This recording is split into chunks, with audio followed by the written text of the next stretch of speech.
What's up, everybody? How's it going? Welcome to another Walk and Talk. Welcome to another collaboration Walk and Talk. The footage you're watching this week is me going card shopping in Shinjuku, Tokyo. And the audio you're hearing is a conversation between me and the guest, Java Akuma, an awesome dude who has done a lot with Japanese cards over the past few years. I've been watching him for several years now. He makes great content. And I think Java has a very interesting and insightful perspective on card shopping in Japan. That's why I decided to bring him on for this conversation because he shares some opinions you don't hear about very often in the typical card shopping videos. And I think it would be very educational and helpful for people to hear this stuff before they decide to come to Japan to buy Pokemon cards. And that's today's topic. What is it really like? Card shopping in Japan. Yeah, hope you enjoyed the video. And yeah, let's get right into it. Well, Java, thanks so much for coming on the channel. I really appreciate it. Of So, course. just before we get started, with our topic today. For the people who might not be familiar with you yet, maybe you can introduce yourself real quick. Yeah. I'm Java Kuma. I have a YouTube channel where I talk about kind of business in Pokemon, and my channel's kind of a scrapbook of my business adventures in Pokemon over the last few years. I got back in the COVID period, kind of like everyone else did, and I've just ever since then I've put out at least one video a week just of what I've been doing, buying and selling and making money and collecting sometimes. Not all that often, but it's mostly business at this point. But yeah, that's kind of the overview of where I'm at on YouTube. Fantastic. Yeah, great content. Make sure you check him out. Yeah, top tier content. Also very consistent with videos and live streams. I think that's kind of hard to come by these days. A lot of people aren't very consistent, including myself. I'll upload like once every 2 months, maybe. But Hey, yeah, sometimes quality over quantity is good. yeah. I don't know if it's quality though, but yeah, whatever. Yeah, so today I wanted to bring you on the channel, and thanks for coming on again, to talk a little bit about card shopping in Japan, because you've Mhm. been coming to Japan a few times, or you've come to Yep. Japan before, going back a few years even, and you've done some card shopping in Japan, and you've made a very good video about it about 2 years ago, and I think you have a very interesting perspective. So maybe you can share kind of just sort of in general, maybe before going into too much detail, just your general experience with card shopping in Japan. Yeah. So the first time I went to Japan, I wasn't in Pokemon yet. I think it was like 2019 or something like that. And I just went out there to be a tourist, and it was awesome, amazing, fantastic. And then got back into Pokemon. Obviously, Japan has a massive Pokemon problem out there. No, it's great. So then I went back after they opened the country back up after the pandemic, immediately booked a ticket, went back, and went with the purpose of going to a bunch of card shops because I was in the hobby now and I was buying and selling, collecting, and doing all the stuff. So, but it was difficult. I at least felt like it was difficult. I'm not a super outgoing person when it comes to person interaction. And especially when there is a language barrier, it's a bit difficult to get around and not feel like you're burdensome sometimes when you're trying to communicate. And in the stores, pretty much everything is behind a lock case. You can't really browse. You can't really tell what condition of things are on the back, stuff like that, unless you ask for help. And then there comes the potential communication issues that you can run into. Um, and a lot of these card shops are super packed. They're super busy, lots of people. And when you want to look at 30 different cards in the case, you could be wasting a lot of time. I guess it's not really wasting time, but I feel like I'm kind of wasting the person's time, especially then if I don't buy anything. So in that first interaction out there, that was kind of my experience. I don't really even think I bought much of anything just because I found it to be kind of cumbersome and a little bit difficult to navigate my first time out. And then a couple years later, I went back out. I went with my brother actually. It was more of a touristy trip, but I did get to go out to Ikebukuro to go to some of the card shops and shop around. And that was a bit of a different experience. I was more window shopping. I didn't really ask to see a whole lot behind cases, but I did trip across some of the more like bulk bins that you can find out there. So you can find stuff from all sorts of different eras, like mid-era and vintage and stuff. Some of it's not in great condition, and a lot of it's commons, uncommons, bulk type cards. But it's, you can stumble across some pretty cool cards in those bins. So it was mostly kind of looking through those bins, see if I could find anything cool while window shopping the cases, stuff like that. Yeah, for sure. You brought up several very interesting points. The kind of, I guess one we can touch on first would be kind of the awkwardness of asking for, help and looking at the cards. It's one of the 4 points you brought up in your video from 2 years ago. I'll link that down below. I recommend everyone to check it out. It's a very good video. Um, I think generally speaking, there are two different types of stores in that regard.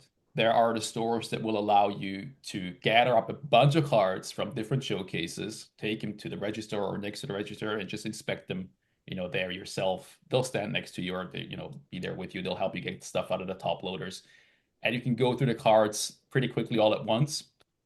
And then there are the stores where they do each card one by one at the showcase. Oh, I want to look at this card. Here's the card. Yes or no. Okay, next card.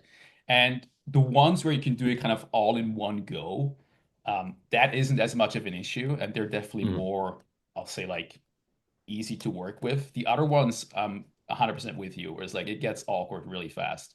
Like you Yeah. inspect the card, ah, no, thank you. Inspect the next one, ah, no, thank you.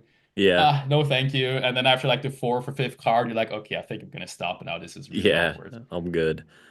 Yeah. One thing I will say though is the first time that I went, I was unaware of the letter designation for condition on cards Okay. when I went the first time. Some of the Yeah. places use letters and some of the places might use colors. Is that right?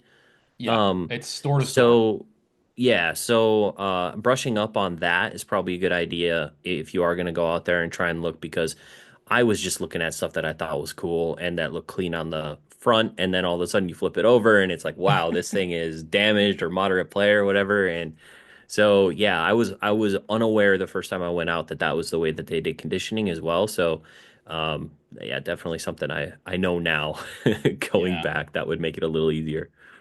Yeah. Condition varies store to store, or like conditioning, I guess, or like if they just like again, some of them have use letters, others colors. The colors might be a little colored dot sticker. It might be the price tag will have a different color font, like Card Secret, for example, in Ikebukuro.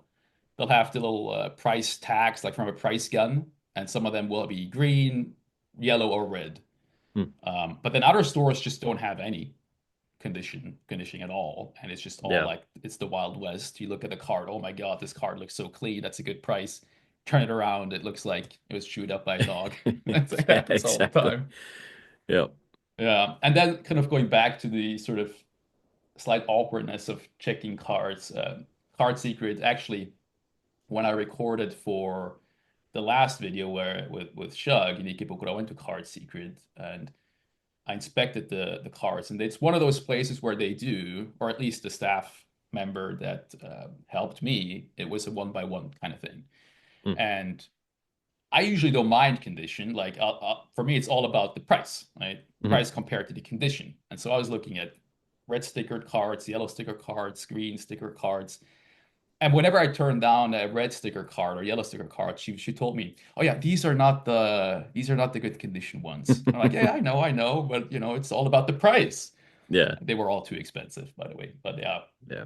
so that was also a little awkward. Um, but that's a big one for me, is that feeling of sort of not wanting to bother them too much, or like also being aware that there's probably other people waiting in line for their turn. Yeah. Many times I've waited in line, and people just, there's one staff member and they go back and forth from the register to the showcase and they go again. And then the person is like checking the prices on their phone. And then they go back and just like four people waiting. And everyone's just like, all right, dude, come on. It's a bit Yeah. annoying. Yeah. Um, that's another recommendation I have actually, just to be a bit more, I guess, polite and respectful of everyone in the store. If you're going to inspect cards, look up the prices before you ask for them to open the showcase for you. Yeah. Like know your prices, then inspect them, make your decisions quick and move on. Like the people like looking at the cards and going on eBay at the same time. It's just, Yeah, yep. Nope, you got I to be agree. quick. Yeah, try and get all that stuff out of the way before you get the person's attention. Yeah, that makes sense for sure. Yeah. And then what I sometimes do is if I want to look at a lot of cards, sometimes it's difficult to remember, like, oh, which cards do I actually want to look at? You ask for the showcase, onegaishimasu, please showcase, can you help me? And then you're like, oh, which cards did I want to look at, right? Oh yeah. So I'll sometimes do I just take pictures with my phone of all the Mm. cards, and then when the staff member's there, just go through the pictures with them, like, oh, this one, and then this one, and then this one. Oh Speed it yeah, up. yeah, that makes sense. Be Yeah, quicker about it. any opportunity you have to be, I feel like more visual or be able to, point at something instead of trying to fumble over like a translator or that, Yeah. they're really good about that at restaurants and stuff in Japan. Most of the restaurants Oh yeah. have menus with photos and stuff, so it's so easy to just be like, "Yes, I want this." Yeah, You no, just that's a gotta good point to it. point. Yeah, for me, But it's more about remembering which cards, but I guess you're right. If you can't say the name of the card or the Pokemon, I mean, a lot of them will know the English names as well. But I guess mm, you can use the pictures to show them which card's there as well, yeah. uh, for sure. Conditions. So this is a big one, I think, and this is kind of, to me, one of the big challenges with making card shopping content is giving people an accurate or a good idea of what it's actually like in the stores because I'll get comments from people. Oh my God, I can't wait to go to Japan and buy all these cards I see in your videos. And I'm thinking to myself, man, Yeah. 99% of those cards uh, are not worth buying, right? Yeah. And Yeah, so, yeah, I recently got a comment from somebody in Discord that they said, I'm having trouble buying Japanese mint cards on eBay. I'm literally thinking about just flying out to Japan to buy all the cards. And I'm like, don't do that. Not unless it's a vacation for you, because that is not how it is. Um, yeah, People, we've talked about this for years now, but it's like people sell this idea that, Japan is the holy grail of all the most amazing cards in the most amazing condition. oh And yeah, once you actually get there and you start looking at stuff, you're like, ooh, this is actually a lot harder than just looking at pictures on Pai or wherever that you can look online from your comfy chair. So yeah, absolutely. And I mean, I guess it would have been the holy grail land for like Japanese cards, maybe, back in the mid 2010s or something, sure. yeah, yeah, But back then no one wanted it, so that's, perspective. right. And it's gotten more difficult for sure as well. Like when I rewatched your video that you made about card shopping in Japan, and I saw some of the prices and some of the cards available, right? And I'm like, okay, even if that card isn't in the best condition, that's still a really good price Mm, looking at it from today's perspective. hmm. But it's gotten even more difficult just finding cards in good condition for a reasonable price. And the older they are, the more difficult it has gotten. The modern cards, ultra modern, yeah, you'll find some clean cards for sure, right? And Yeah, then it's just a question of where's the best price. But the older the cards, man, it's rough. yeah. It's rough these days. Yeah, when I first started buying and grading and selling Japanese cards, I focused a lot on kind of the mid-era stuff, the stuff that I wasn't in the hobby for, because I got to experience it for the first time and I got to flip it and make a little money. And so that was really fun. And I've tried to do a couple like mid-era, like big buys and searches like I used to do, a few years ago. And it's like, man, those raw cards in mint condition are either three times the price as they were or they just don't exist. Yeah, It is getting much more difficult, like you said. 100%. And one of the stores I went to in this video, it might be the last one in the video. I talked to I guess he was the owner. Shout out to Yuki, cool guy. We talked for a while just about whatever, we're talking about cards. And he also said like especially old back hollows have gotten so expensive in just the last like 6 months. Hmm. And he's like, I don't really know why, but they're all just way more expensive now. Yeah, Yeah. yeah. Even the beat up ones. That's crazy. Yeah. Then I guess another question I wanted to ask you is kind of you brought it up in that video is the kind of the availability of in general, condition aside, modern versus vintage. Like what do you Hmm. think people can realistically expect from your experience? A lot more modern. I think I think that's kind of a given. I remember walking to Card Rush, and I don't know if that location is still there or not that I went to. I assume it probably is, but they did have some vintage. It was the first time I ever ever saw a Trophy Kangaskhan in person, which was kind of cool. They Yeah. did have that at the time, but yeah, everything was modern. And at the time, Pokemon Go I think was the set that just came out. So the Radiant Charizard was like a $30 card or something like that, raw. And Maybe now it it's was like, playable at the time. yeah, I don't potentially. know. Yeah. But now it's like $8 or whatever. It's a pretty cheap card nowadays. Yeah. So, yeah, it was kind of shocking to walk into there and see all these modern cards and see them at the prices they were, and just sit there and thinking like, these are modern cards that are widely available online that I've been buying for the last month or two, and they're way more expensive here than they are just buying them from someone off of, a proxy website. So yeah, but yeah, definitely a lot more modern, and like you said, a lot of the vintage stuff is just it's not if you're going to buy to grade, you're probably going to be walking away with a lot of modern. You're not going to be walking away with a lot of vintage Mm. from what I could tell, because the conditions just aren't there for like tens. And I think a lot of these card shops are now grading. I saw more slabs in card shops the last time I was there than I saw the first time I was there. I don't think I saw any slabs, but now you got places like Card Secret that are doing big, PSA returns on their Instagram pages, so they're obviously leaning into it more. And I saw a lot of PSA slabs when I was out there last time, of some pretty heavy hitter cards like ponchos and stuff like that. So yeah, it seems like, because PSA opened the office there, that they're potentially utilizing grading even more now, which will probably lower the condition available for a lot of the raw cards in the stores now anyway. So, but what have you been seeing in terms of that? No, for sure. I agree with that. Like you definitely see more PSA slabs these days. And I have those same thoughts when I go into these stores. It's like, okay, well, is there even anything gradable left in the store if they Hmm. grade themselves? And usually there is. And I gotta say, you can definitely find older cars that are still gradable, but they'll just be priced really, really high. Yeah, And to the point where it's like, okay, well, this card is, I don't know, let's just say random example. This old back hollow, it's 6,000 yen in a PSA 9. It's 15,000 yen in PSA 10.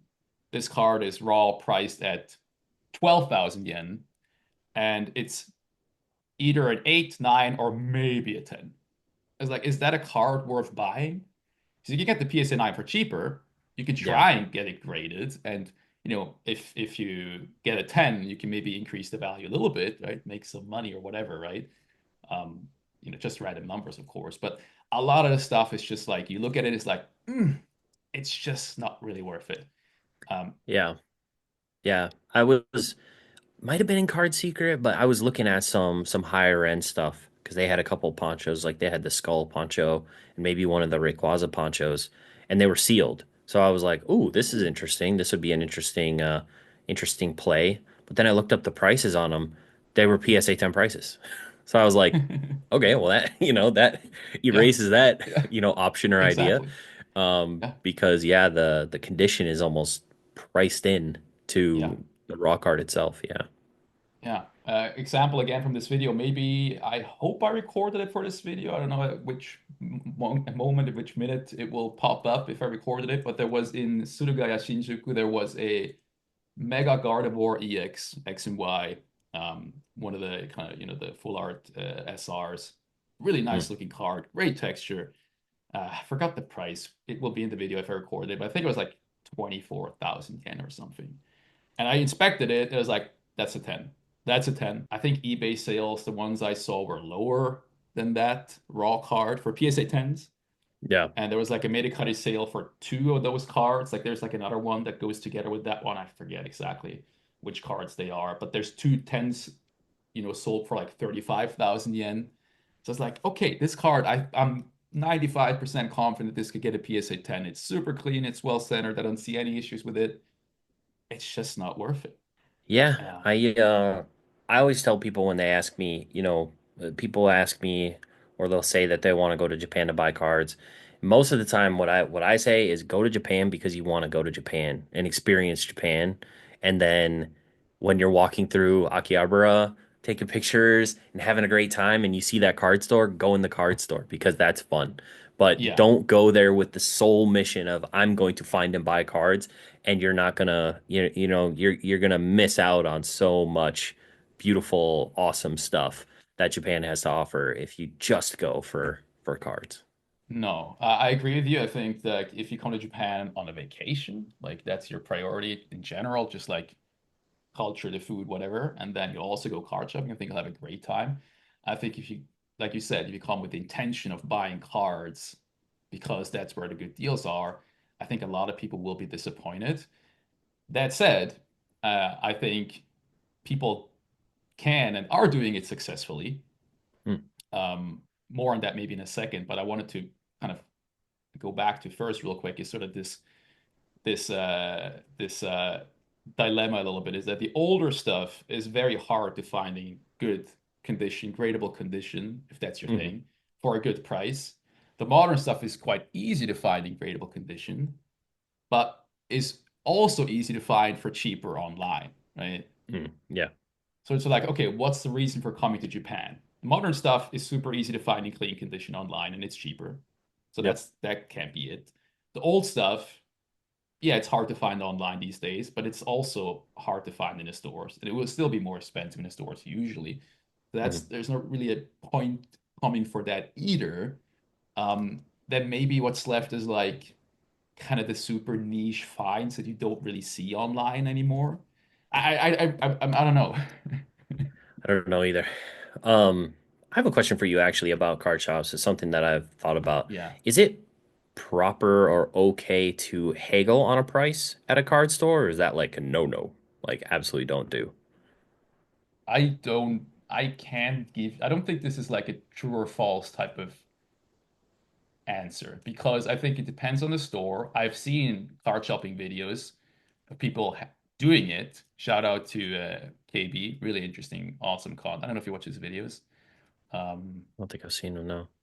I'll have yeah, to. him and like Amir collects. They've been card shopping, and like they're a good example of people who manage to make it work. And maybe we can Mm, dive into that afterwards a little bit. But they've they've worked or haggled on the price a little bit with some stores, but it's usually when they're buying like thousands of yeah, dollars worth of cards in like a smaller store, um, gotcha. like a privately owned smaller store. If say if you walk into Card Rush and you're like, hey, I want to buy this, I want to buy this Bubble Mew, and if you see online it's actually 15% cheaper, the most recent sales, or look on Alt, they're gonna be like, get Yeah. out of here.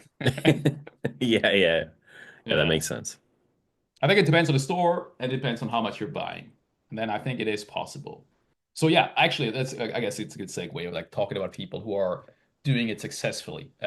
There are YouTubers who have been making card shopping videos, very entertaining, very well produced as well, um, who have come to Japan to buy cards for their business and keep coming repeatedly. And maybe one day I can talk to them as well in a video. That'd be really cool. Um, so it must make sense, right, if they keep coming back to do it. Yeah, I wonder if because I think, Steven does it or has Yeah, done it a few Pokemon Steven times is a good now. example as well. Yeah. Yeah, from Australia, and then I feel like I see people from the UK do it. I Yeah, don't it know if the is. people you're talking about. Yeah, Yeah, from the yeah, UK. yeah. So I wonder if there's some sort of like you don't want to ship them to these respective countries because of import taxes or something like that, and it's easier to even if you have to spend a little bit more, maybe it makes more sense, especially if you're buying like a ton at a time. Um, Yeah, I think that yeah, has something something to do like with it that. as well. I think, and again, I would love to hear this from them themselves. So I'm wildly speculating right now, but I think a big part of it is volume. I mean, Pokemon Steven has said in his video he's bet like 60K or something, right? Yeah, yeah.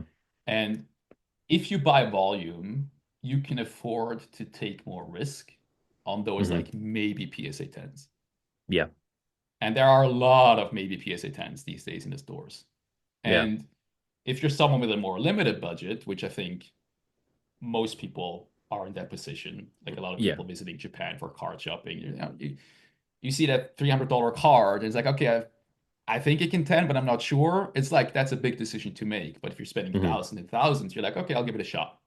Yeah, throw And it in the then pile.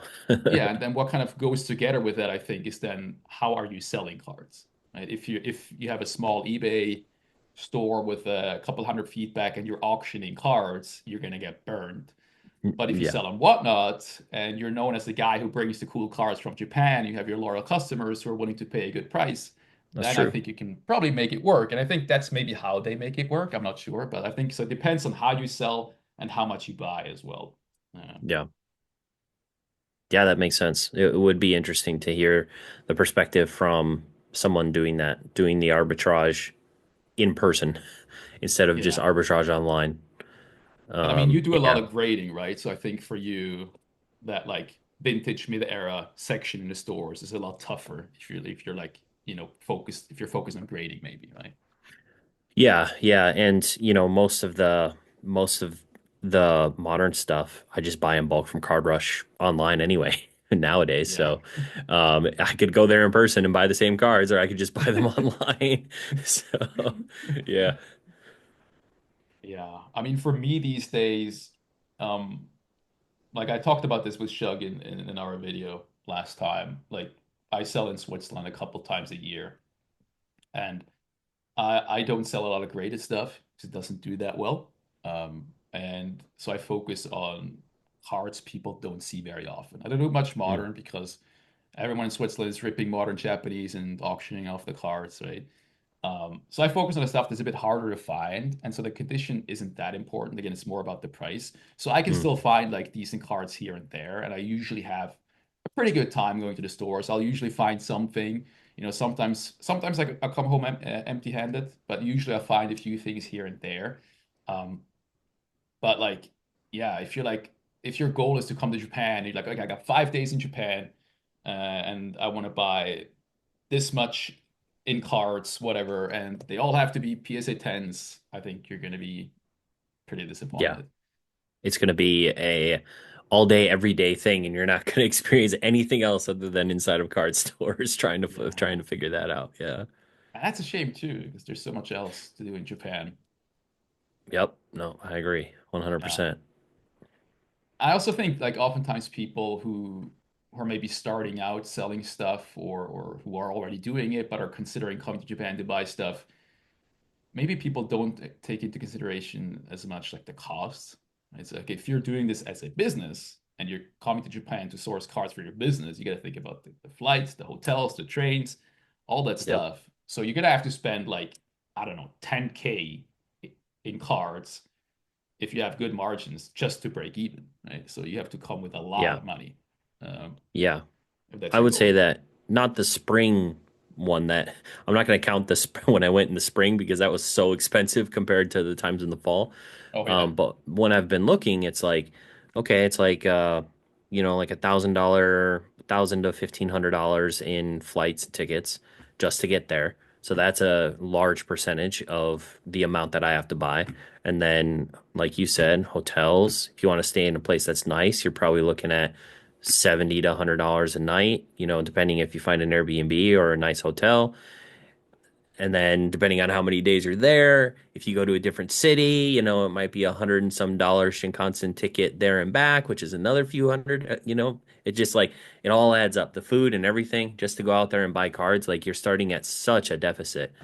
Hmm. And then to find out that a lot of the cards that you're going to look at are in tough condition and they're priced, high or Hmm. a higher Hmm. percentage, it's going to be tough if you're not doing like major volume Yeah. to make up that deficit. So, Yeah, and I mean, you can definitely find good deals. You can find still to this day, you can find the older gradable cards that are like slightly underpriced or sometimes even significantly underpriced. It happens, right? But you have to the volume that's necessary to make that work is just it's again you need yeah, like Pokemon Steven level volume, which is yeah, crazy. yeah, yeah, yeah. It's wild for sure. Yeah. I actually had a fun moment when I'm recording for this video. It was in the Surugai again, where I saw the Mega Garden Warrior X. When I walked in, there was a couple. I'm not sure where they were from, but they were speaking like North American English, so maybe US, Canada, I don't know. But they were like looking at the cards, and I think they were a couple. And the woman, she was just kind of going along with it, but the guy was like, "Oh yeah, look at this card. Mhm. This card I can Yeah. I can sell for profit." And then he like looks at the price. He's like, "Oh, never mind. Okay, oh this card, this card, this is a good one. This one I can buy. Oh, never mind. You know." And he goes over, and there's like three Koro Koro Shining Mews. I was like, "Oh, this is a really good one. This is one I've always wanted to buy. I'm sure this one is a great buy." He looks at the phone. It's like, "Oh, never mind." It's Yeah, like, yeah, okay. yeah. Yep. I think that's very Yeah, common for people. Yeah. yeah. And a lot of these sites, on top of being priced a lot of times better than the stores, they also have coupons. Like Mercari's Yeah. constantly hitting buy E with, 10% off. Now it's like 1,000 yen over a certain amount or 10% off, stuff like that. They're not quite as good as they used to be, but you're talking 10% on, $1,000 worth of cards or whatever. That's a decent chunk that you're giving up um Yeah. to go in person. But again, beautiful country. I love it. I love going to Japan and being a tourist there and seeing all the sights and eating all the food and doing all that stuff and occasionally going into a card shop and doing some window shopping or buying something cool. But yeah, the one time that I went specifically to try and get cards, it did not go well. I got like halfway through my trip and I was like, oh, I want to just go back now because this is not like I just want to buy stuff online. It's so much easier. Yeah. But that was just No, my experience. no, I think that's a really good point, and I've kind of addressed it already. Is like if you come for the experience of Japan, which includes doing some Mm, card yeah, shopping, I think you'll have a blast. If I you agree. come to buy cards specifically, it's gonna be, I don't know. I think it would still be fun, but maybe not as great as some people expect it to be. Especially when I look at some of the comments I get. I get people just see a card, they see the price, they think, oh, this is amazing. I actually just the other day, on YouTube, you get like a notification if some of your content was identified on someone else's channel. Oh yeah, yeah, yeah. Yeah, I was like, oh, what's that? Okay, turned out someone on a live stream watched one of my card shopping videos. Mm, I was like, oh, I wonder what there's. I want to hear what they say, right? So I watched it, and at the end of when my video finished, like, oh man, I can't believe these amazing deals that people find in Japan. And I'm thinking like the cards I picked up in the video were like decent deals. I don't think they were that amazing, but also that video was uploaded a year ago. That yeah. The person watched a prices are totally year-old different. video, so those prices are a Yeah, year out of date, right? So that's another thing sometimes that people kind of forget is like, when was this video uploaded? yeah, If you see a cool card in a store and you think that's a good price, well, if even if you come to Japan next week, if it is a good deal, it will be gone. yeah, Someone will have bought it, right? Yeah. yeah. I almost need to reach out to Steven to see when he's going next so that I don't go right after him. Yeah.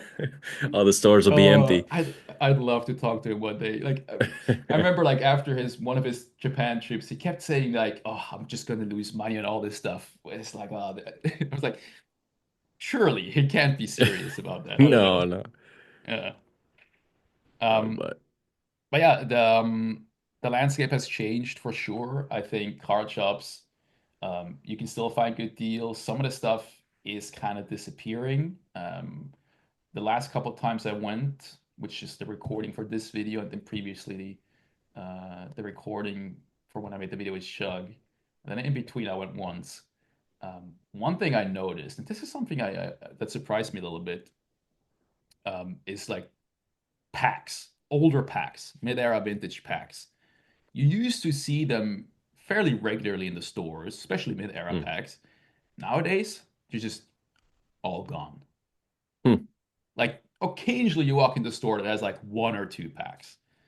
They're yeah. just all gone. I wonder why that is. Like, why are people suddenly buying all these Japanese packs? Maybe they're grading them. I I don't guess know. that's possible. Yeah. Yeah. Or it's just a lot of pack collectors, or maybe it's like rip and shippers. But there's a lot of stuff like that that just kind of disappeared from the stores, and I don't know. It's kind of weird. Yeah, I'm not sure. Unfortunately, I'm not in the in the game do of much with packs, ripping right? ripping old school I mean, you've Japanese ripped some packs. vintage packs. I to mixed results, yes, I have. Team Rocket hates me, although I love it. So one day Yeah, I'll pull something good out of that set. But yeah, yeah. yep, But that's another thing. Like, I'm just bringing it up because at the moment, I hope people don't come to Japan expecting to find a lot of older packs. a lot of Um, yeah, are you familiar with the vendor loose packs? I think they're called yeah, loose packs, yeah. I've and actually they'll sold have some like packs to them. all these Japanese vintage packs, Mhm. just an insane amount. And like that one vendor in the US has more vintage Japanese packs than I've seen in all of Tokyo's card shops combined over the last like 3 years. Yeah, if I had to It's guess, insane. I think they are definitely the most popular vendor probably that you know that they are going to buy whatever sealed product you have and then you just ship them Mm, boxes. But if you follow them on Instagram, yeah, I mean it's basically they'll buy these boxes and then they'll open the boxes and they'll sell the packs individually and I think that's how they make their profit is they'll mark up the packs a little bit higher than what the sealed box was. Sometimes they'll buy like a box that has a rip, on it so that they can sell right. it packs or that type of stuff. So but yeah, they're huge. They're all the Collecticons. Their booth is insane because it's just all packs all the way around, and it's very cool. But yeah, it's a I crazy wonder how they're operation. sourcing all this stuff. Because I remember a while ago you talked about, or you were like looking into potentially getting a rocket box. Is that correct, if I remember Oh, correctly? that's my dream someday is to open a 60 pack Japanese rocket box, Ooh, just for myself and grading all the hits and just yeah. having fun with it. But yeah, that's who knows if that'll ever happen. I got to be a lot more rich than I am right now to do something like that. So yeah. But like sort of like but the seal premium on that is insane, right? Compared to what the Yeah, loose yeah. packs go for. The only Yeah. sealed boxes I've seen, the packs are like 375 a pack or something like that. Oof. If you break it down by the box premium, which if you buy packs online, they're somewhere between I think like 270 and 320 or something, somewhere in there, like the 300 range. Um, Yeah. so yeah, there's a pretty big markup for the sealed for the box. But And so what I know like there's like the sales on eBay, but if those guys at Collecticon sell those Japanese vintage packs, are they like I'm not asking for accurate prices here, but like from your experience, are they selling them like way above eBay comps or like close to eBay comps or like Collecticon Chicago was the last one that I was at, and I saw someone who had a bunch of rocket packs. I forget which booth it was, but they were selling them at 375, okay, which is yeah, well okay, that's above, really high. yeah, well Yeah, I above guess if eBay people last are ones. buying that, then I guess it continues to make sense to buy them from Japan, even though they're pretty hard to find in Japan these days, but they're still cheaper than that for sure. Yeah, On yeah, eBay, not so much. On eBay, you can often find Japanese packs cheaper than what they sell for in Japan. yeah, Yeah, yeah, that's interesting. Um, okay, Java. yes. Before we finish this video, we already kind of, I guess we already kind of gave people sort of a recommendation as like it makes like it's great to come to Japan for Japan and Hmm. have fun card shopping. But if you want to come specifically for cards, maybe have more realistic expectations. Um, Hmm. but I wanted to ask you the same question. This is like kind of unrelated to the card shopping in Japan now. The Hmm. same question I asked Jug because I think it's an interesting question, and so I'm kind of blindsiding with that right now. So sorry about It's all that. right. But how do you think this era that we are in right now, Pokemon, this market, the last 5 years, how do you think this will be remembered in the future? Ooh, I mean, I guess it depends on what side you come out of it on. I think there's going to be a lot of people who are going to be burned by these different boom and bust cycles or whatever we've been seeing the last, 5 years, Hmm. and they're not going to look at it very fondly.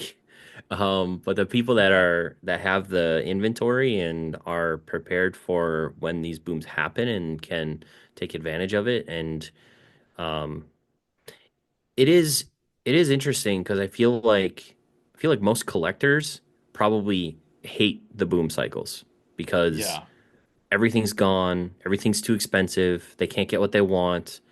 So they probably look at it very negatively. Where someone like me right now, like I have 700 cards at PSA, and when they come back, like I'm gonna sell them all.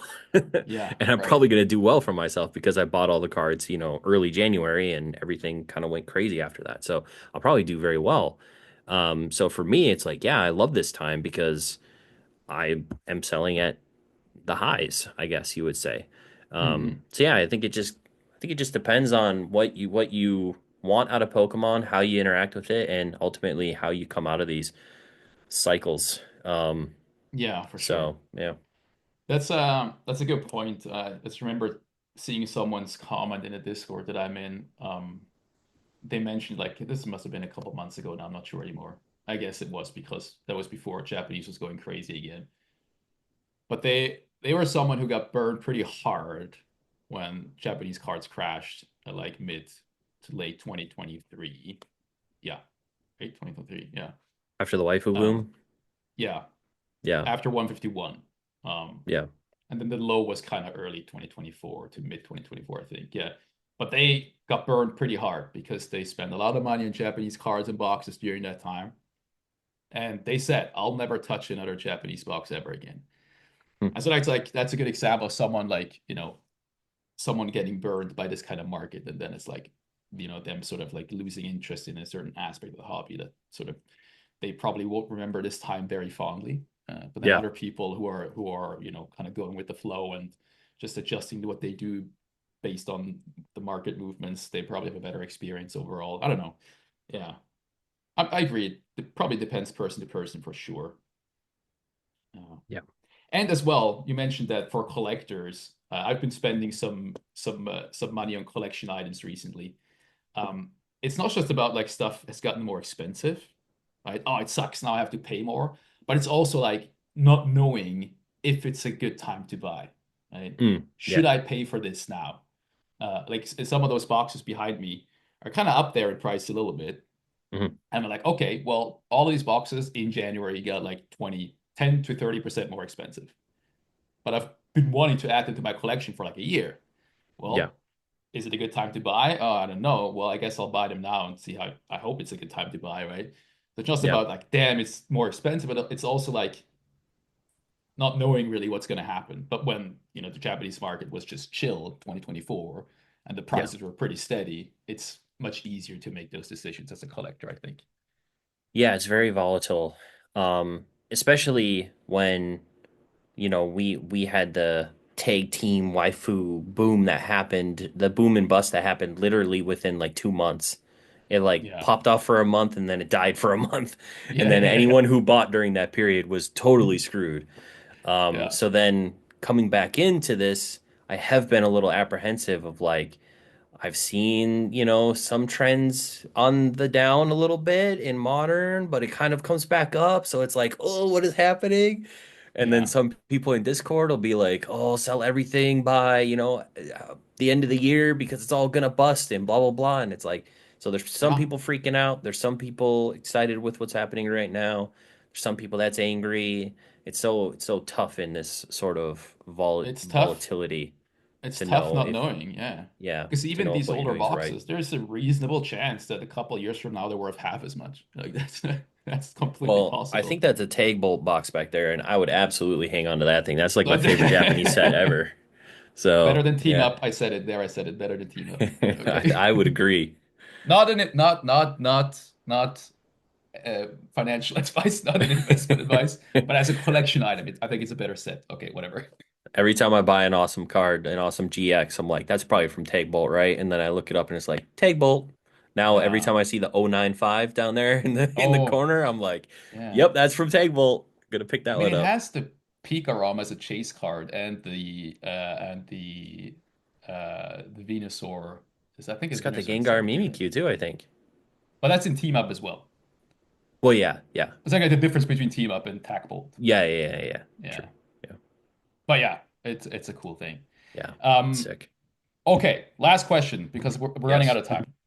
All right. Okay, when are you finally going to add that Web Dark Charmeleon to your collection? Um, it's not a very expensive card, so I don't know. There's some part of me that wants to buy and grade it myself because that's what I do is I buy raw and I Yeah, grade. But the card is only like I don't know if it's gone up in price, but it's only like a 80 to $120 card depending on when you buy it. But it is my Yeah, yeah. favorite. It's got the border that I love. It's my favorite artwork in the hobby, that Dark Charmeleon. So someday, maybe Yeah. I'll pick one up in Japan the next time I'm there if I can find one. No, I think it's a cool idea to try and get one and grade yourself. I think that's cooler to have for the personal collection for sure. Yeah. Definitely. Yeah. Yep. All right, man. Thank you so much. This was fun. I think we were able to give people some good tips and tricks, maybe, or just some advice for card shopping in Japan and like what to realistically expect. Yeah. Um, Thanks for coming on the channel. Where can people find you? Well, thank you very much for. Well, I feel like I kind of invited myself, but thank you very much for Oh, inviting me on and chatting. I appreciate that. I thought it was. I think it's awesome that you're doing this, and hopefully you do more of these videos in the future. Love the one with Shug. But yeah, Java Kuma on YouTube. Um, I'm live every week, and I put out a video just about every week. So if you're looking for more Japanese card content, buying, selling, business stuff, you can find it all right there. fantastic. And of course, everything is linked down below. I'll make sure that that's there. So thanks for tuning in. Don't forget to give the video a thumbs up if you enjoyed it and leave a comment. Let us know, what has your experience been card shopping in Japan? Or do you plan on coming to Japan and what do you want to buy when you're here? I don't know. We'd love to hear it. Alrighty. Thank you. Bye bye.